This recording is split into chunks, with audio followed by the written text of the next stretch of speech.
Assalamu alaikum. कैसे हैं आप लोग? I'm sure all of you are doing great. Let me start today's video by asking you a question. What role do you think a thermostat plays in your life? Yes, a thermostat. Now, if you find that question amusing, just hold on to that thought. We will just come back to that.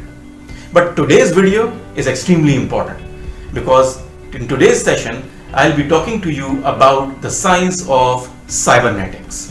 We'll talk about a cybernetic mechanism. A cybernetic mechanism is also referred to as a servo mechanism. इसको servo mechanism भी कहा जाता है. But before I tell you about cybernetic mechanism, I want you to think about this. Do you know people who tend to sabotage their progress? Like, you know someone who wanted to lose weight and the person did actually lose weight only to gain it all back plus a couple of pounds just for insurance. Or do you know someone who wanted to, let's say, quit smoking? The person did quit smoking only to return back to their habit a couple of months down the road. In similar fashion, do you know anyone who keeps on sabotaging their progress, keeps on making the effort and then sabotaging their progress? And when you ask them, why are you doing this? Why do you keep sabotaging themselves? What do they say? I don't know. You know what? They actually don't know. But if you want to know, continue watching this video. Now, coming back to a cybernetic mechanism, जिसको मैंने बताया कि servo mechanism भी कहा जाता है.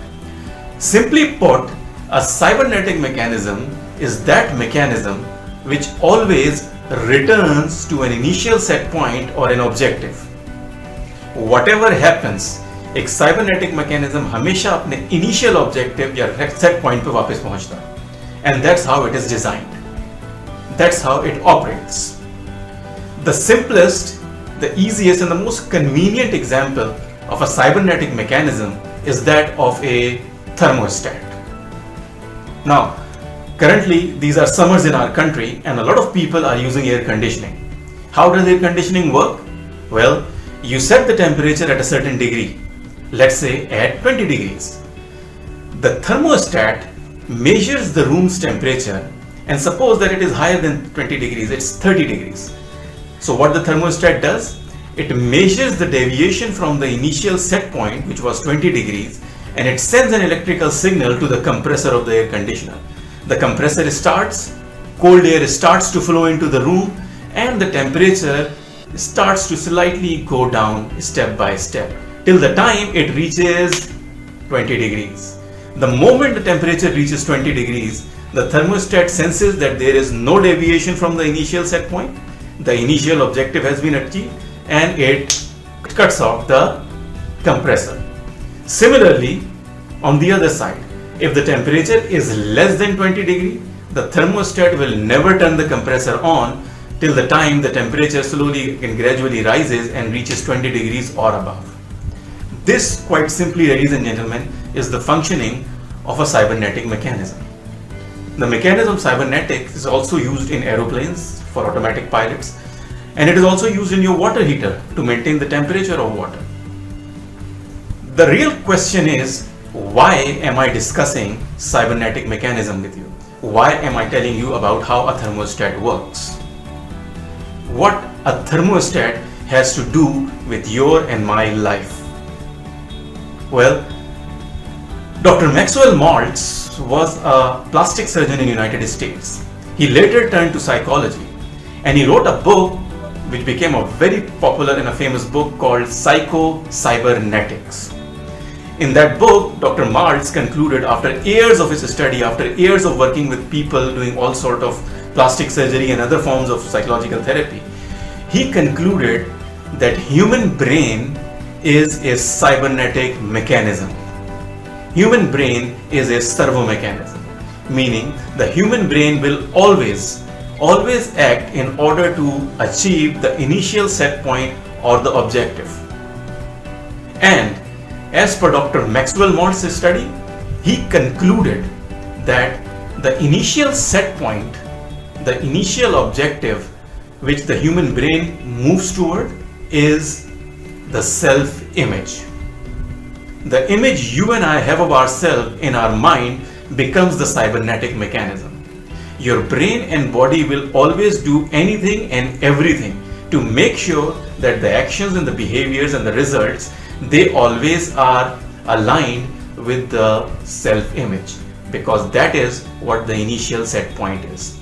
Anytime and every time there is a deviation from the self-image, you will unconsciously start to do things which will make sure that your outside results or behavior match with the internal self-image.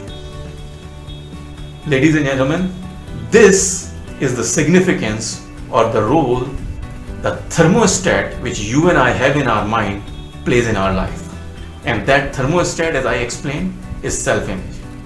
How a person develops the self-image, that's a separate detailed discussion that we are going to have sometime in my future videos. But the important thing is to understand that that is the most powerful image that you and I have in our mind, which acts as a servo mechanism, having an enormous amount of influence over our behaviors, our actions, and consequently our results. According to Dr. Maxwell Maltz, no amount of effort in the outside world will give you permanent or lasting result unless and until the image on the inside changes. Because unless you change the cybernetic mechanism, it will always return to the same objective. And that is the reason why a lot of people keep on sabotaging their progress without knowing what is going on. And if you ask them, they will always say, I don't know what's going on. They keep on progressing and then falling back, progressing and then falling back. You know why? Because the image on the inside has not changed.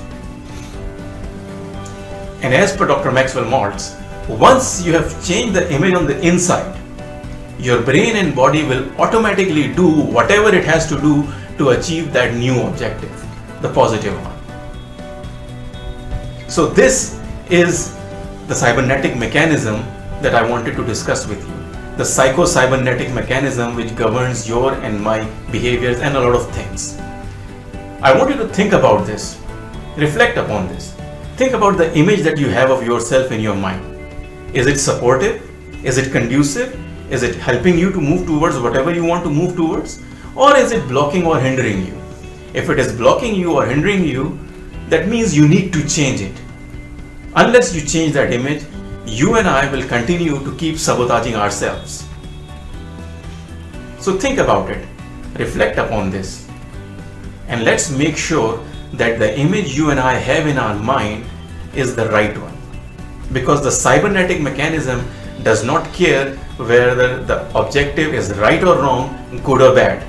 All it does is to move towards the direction of that set point. So you and I need to ensure that the image that we have is the one which supports us in moving forward, in progressing, rather than holding us back. Thank you and stay blessed.